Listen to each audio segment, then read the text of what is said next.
উত্তর চব্বিশ পরগনার হাড়োয়ায় তাজা বোমা উদ্ধারকে কেন্দ্র করে চাঞ্চল্য ছড়িয়েছে গোটা এলাকায়। সূত্রে খবর, হাড়োয়া থানার কুলগাছি ব্রিজের পাশে পথ চলতে মানুষ বোমাগুলি দেখতে পান।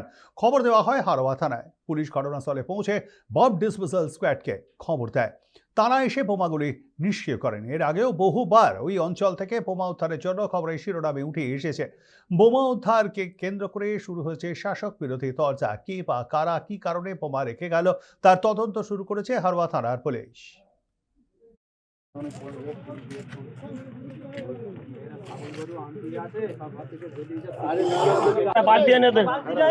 এই একটা পড়ে ছিটকে গেছে।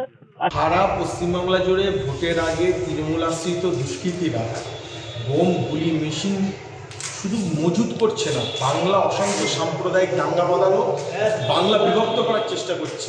সারা বসিরহাট জুড়ে, হাড়োয়া জুড়ে এই যে ধরনের হারমাদরা দায়িত্ব পাওয়ার পরে তৃণমূলের, এরা অশান্তি বাঁধানোর জন্য বোম গুলি এবং সাধারণ মানুষের অত্যাচার করার জন্য এসব সৃষ্টি করছে। বিধানসভা ভোট এসে গেছে, বাজার গরম করতে নানা ধরনের কথা বিরোধী রাজনৈতিক দল বলে থাকে। তারই মধ্যে একটা পান থেকে চুন খসলেই বিজেপির তৃণমূল কংগ্রেসের দিকে অভিযোগের তীর ছড়া একটা অভ্যাস হয়ে গেছে। পুলিশকে তদন্ত করতে দিন, তারা সঠিক তদন্ত করে কারা বোমা রেখেছিল, কি কারণে রেখেছিল, নিশ্চয়ই এই সমস্ত কিছু আমরা সবাই জানতে পারবো। তখন সবকিছু পরিষ্কার হয়ে যাবে।